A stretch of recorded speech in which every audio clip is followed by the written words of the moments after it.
روزہ انتہائی فضیلتوں والی عظمتوں والی عبادت ہے، اور آپ صلی اللہ تعالیٰ علیہ وآلہ وسلم خود اس کا استقبال فرماتے، انتظار فرمایا جاتا، اور آج بھی امت کا اکثریتی طبقہ اسی خواہش میں ہوتا ہے، انتظار میں ہوتا ہے کہ رمضان کی مقدس ساتیں اللہ تعالیٰ عطا فرمائے اور اس سے ہم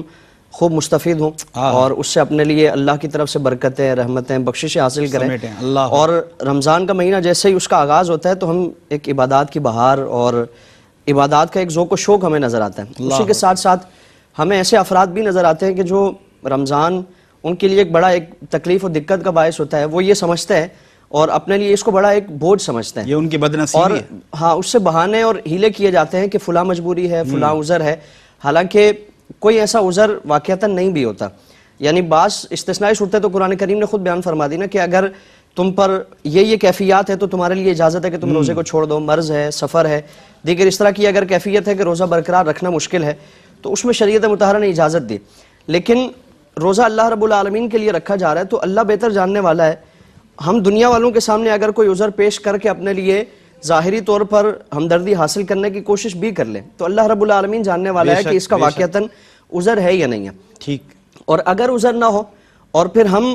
ایک دنیاوی طور پر آسانی کے لیے اس سے ہم پیچھا چھڑانے کی کوشش کریں تو یقیناً اللہ کی بارگاہ میں اس کا انتہا درجے کا سنگین وہ عذاب ہے، اللہ کی ناراضگی ہے۔ جس طرح آپ صلی اللہ تعالیٰ علیہ وآلہ وسلم کی مشہور حدیث مبارکہ ہے نا، حضور ممبر شریف کی تینوں سیڑھیوں پر قدم رکھتے ہیں تو تینوں مرتبہ فرمائے کہ آمین۔ آمین۔ پوچھا گیا یا رسول اللہ آج خلاف معمول آپ نے یہ عمل کیا، اس کی وجہ کیا ہے؟ 3 بار فرمایا تو حضور نے فرمایا پہلی مرتبہ کہ جب میں نے پہلی سیڑھی پر قدم رکھا تو جبریل امین حاضر خدمت ہوئے، عرض کیا یا رسول اللہ ہلاک ہو جائے، نقصان میں ہے، برباد ہو جائے وہ شخص کہ جس کے سامنے آپ کا نام نامی اس میں گرامی لیا جائے اور آپ پر درود نہ بھیجے۔ صلی اللہ علیہ وسلم۔ دوسری مرتبہ عرض کیا کہ یا رسول اللہ ہلاک و برباد ہو جائے وہ شخص کہ جس نے اپنے والدین میں سے کسی ایک کو یا دونوں کو بڑھاپے میں پایا اور ان کی خدمت کر کے اپنے لیے جنت حاصل نہ کر پائے۔ دوسری مرتبہ فرمایا آمین۔ تیسری مرتبہ فرمایا کہ ہلاک ہو جائے وہ شخص کہ جس نے رمضان کا مہینہ پایا اور اس سے فائدہ حاصل کر کے اس میں عبادات کی کثرت کر کے روزوں کا، شب بیداری کا اہتمام کر کے اللہ سے اپنے لیے جنت حاصل نہ کر پائے۔ تو حضور نے فرمایا کہ آمین، یعنی دعا کرنے والے جبریل امین ہیں، نوریوں کے سردار ہیں، اور دعا پر آمین کے ذریعے مہر سب فرمانے والے امام الانبیاء صلی اللہ تعالیٰ علیہ وآلہ وسلم ہیں۔ تو وہ شخص جو فرضی طور پر بہانے بنا کر، عذر بنا کر روزے سے پیچھے چھڑانے کی کوشش کرتا ہے تو اللہ کی بارگاہ میں اس کا معاملہ کیا ہے؟ یعنی حضور اس کے لیے دعائے ضرر فرما رہے ہیں کہ وہ نقصان میں ہے، وہ ہلاکت میں ہے، اور وہ خسارے میں وہ شخص ہے کہ جو رمضان کا مہینہ تو پاتا ہے لیکن اللہ رب العالمین سے اپنے لیے جنت حاصل نہیں کر پاتا۔ اور پھر آپ صلی اللہ تعالیٰ علیہ وآلہ وسلم نے جس طرح مفتی صاحب نے فرمایا نا کہ جسمانی طور پر بھی روزہ بے شمار فوائد کا حامل، آپ صلی اللہ تعالیٰ علیہ وسلم نے ہماری صحت سے متعلق فرمایا، قرآن کریم میں جہاں فرمایا نا کہ روزہ اگر تم بیماری میں ہو تو تمہارے لیے اجازت ہے، ٹھیک، اسی کے ساتھ ساتھ فرمایا کہ وَأَن تَصُومُوا خَيْرٌ لَكُمْ، کہ اگر روزہ رکھو تو تمہارے لیے بہتر ہے۔ یعنی تمہاری اگر بیماری ایسی ہے کہ تم روزہ رکھ سکتے ہو تو پھر روزہ رکھو، اللہ تعالیٰ اس بیماری کو روزے کی برکت سے دفع فرما دے گا، تمہیں شفا عطا فرما دے گا، اسی لیے فرمایا نا کہ روزہ رکھو شفا پا جاؤ گے۔ ہم دور رسالت مآب صلی اللہ تعالیٰ علیہ وآلہ وسلم کا جائزہ لیں تو آج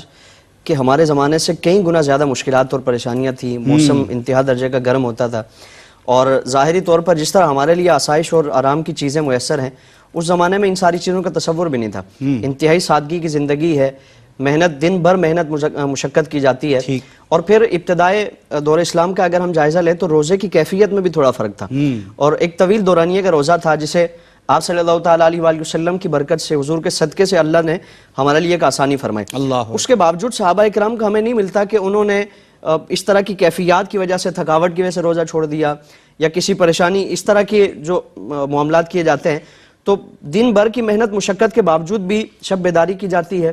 پوری رات اللہ کی عبادت میں گزار دیتے ہیں کیونکہ وہ جانتے ہیں کہ اس ماہ مقدس کا ایک ایک لمحہ قیمتی ہے۔ پورا رمضان المبارک آغاز سے انتہا تک اللہ رب العالمین کی رحمتیں، برکتیں، بخششیں، جہنم سے آزادی، یہ ساری چیزیں اور یہ سارے اللہ کی طرف سے انعامات لے کر آتا ہے، تو اس کا ایک ایک لمحہ وہ قیمتی ہے، اس کو گنوایا نہیں جاتا بلکہ اس سے فائدہ حاصل کرنے کی کوشش کی جاتی ہے۔ جس طرح آپ صلی اللہ تعالیٰ علیہ وآلہ وسلم نے فرمایا نا کہ اگر کوئی بغیر عذر کے روزہ چھوڑ دے، اب وہ پوری زندگی اگر روزے رکھتا رہے، پوری زندگی روزہ رکھتا رہے، اس ایک روزے کے ثواب کے برابر نہیں پہنچ سکتا۔ یعنی کہاں ایک مہینے کا صرف ایک روزہ، رمضان کے مہینے کا صرف ایک روزہ، اور پوری زندگی کے روزے مستقل وہ روزہ رکھتا رہے، اس ایک روزے کے ثواب کو نہیں پہنچ سکتا۔ اور پھر اس کی اتنی فضیلتیں، جس طرح مفتی صاحب نے کلام فرمایا نا کہ اللہ تعالیٰ نے اس کے اجر کو اور ثواب کو بیان فرمائے کہ میں اس کی جزا ہوں یا میں خود اس کی جزا عطا فرماؤں گا. جزا کیا ہے وہ اللہ رب العالمین بہتر جاننے والا, اللہ کے رسول بہتر جاننے والے ہیں. حضور نے صرف اتنا فرمایا کہ اگر میری امت جان لے کہ اس کا ثواب کتنا ہے اور اس کی اللہ تعالیٰ نے فضیلت کتنی رکھی ہے, تو فرمایا کہ ان میں سے ہر ایک یہ خواہش کرے کہ کاش اس کی پوری زندگی جتنی بھی ہے وہ پورا رمضان بن جائے اور اس پوری زندگی میں وہ رمضان کے جو ایک روزوں کی فضیلت ہے اس کو حاصل کرنے میں لگا. تو اسی لیے ہم تصور کریں کہ اللہ تعالیٰ نے ہمیں, اور پھر ایک یہ تصور بھی ہونا چاہیے کہ کہیں ایسا تو نہیں کہ شاید ہماری زندگی کا یہ آخری رمضان ہو, ہم اگلا رمضان نہ دیکھ پائیں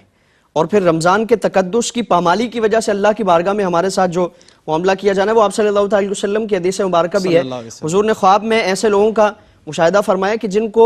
روزے چھوڑنے کی وجہ سے, روزے ترک کرنے کی وجہ سے انتہا درجے کی اذیت اور عذاب میں مبتلا کیا گیا تھا. تو اس لیے اس سے بھی پناہ مانگی جائے اور جس قدر ممکن ہو سکے کوشش کی جائے کہ فرضیت والے روزے بھی اور اسی کے ساتھ ساتھ شب بیداری, کثرت کے ساتھ نوافل کا, صدقات و خیرات کا اہتمام بھی کیا جائے. جزاک اللہ, جزاک اللہ. ناظرین